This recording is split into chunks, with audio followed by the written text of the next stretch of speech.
ભાવનગરના વિઠ્ઠલવાડી વિસ્તારમાં બની ફાયરિંગની ઘટના, જેમાં એક વ્યક્તિ ગંભીર રૂપથી ઘાયલ અને એક વ્યક્તિનું મોત।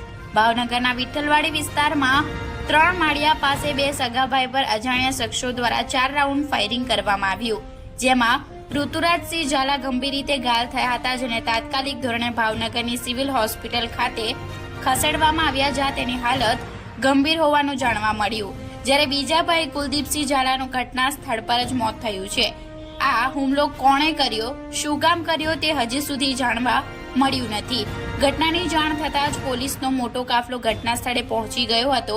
આ ઘટનાને લઈ ભાવનગરમાં ચર્ચાનો વિષય બની ગયો છે। લોકોએ કાયદા વ્યવસ્થા ઉપર સવાલ ઉઠાવ્યા છે।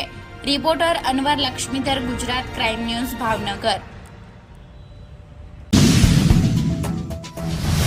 4:30 વાગ્યાની આજુબાજુ ભાવનગરના વિઠ્ઠલવાડી વિસ્તારમાં કુલદીપસિંહ અને ઋતુરાજસિંહ નામના 2 વ્યક્તિઓ રાહુલ વેગડ નામના વ્યક્તિ સાથે ઝઘડો કરતા બનાવવાળી જગ્યાએ પહોંચેલા।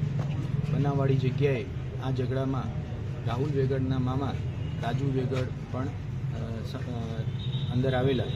આ ઝપાઝપીમાં મળતી માહિતી મુજબ રાહુલ વેગડની પાસેથી જે ફાયરિંગ 3 રાઉન્ડ થયેલા છે, જેમાં એક વ્યક્તિ કુલદીપસિંહ એમનું મરણ ગયેલ છે, અન્ય જેમને ઈજા થઈ છે તે અત્યારે સારવાર નીચે છે।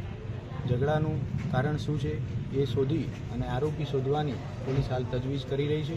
બાકીની વિગત હવેથી જાણ કરવામાં આવશે। સર, એકચ્યુઅલી ફાયરિંગ કોને કરેલું છે આમાં? અત્યારે મળતી માહિતી મુજબ રાજુ વેગડ નામના વ્યક્તિએ ફાયરિંગ કરેલું છે અને રાઉન્ડ 3 જ છે। રાજુ વેગડ અને રાહુલ વેગડ 2 વ્યક્તિઓ અને સામેની બાજુ 2 વ્યક્તિઓ, એમ 4 વ્યક્તિઓની વચ્ચે ઝઘડો થયેલો હોય એવી પ્રાથમિક માહિતી છે। ફાયરિંગ સામસામા થયા છે કે એક તરફી ફાયરિંગ થયા છે? ફાયરિંગ એક જ તરફી થયા હોય એવી શક્યતાઓ રહેલી છે। જૂની કોઈ અદાવત હોય એવું પ્રાથમિક તબક્કે દેખાતું નથી। સાહેબ, સ્થળ ઉપરથી શું મળ્યું છે?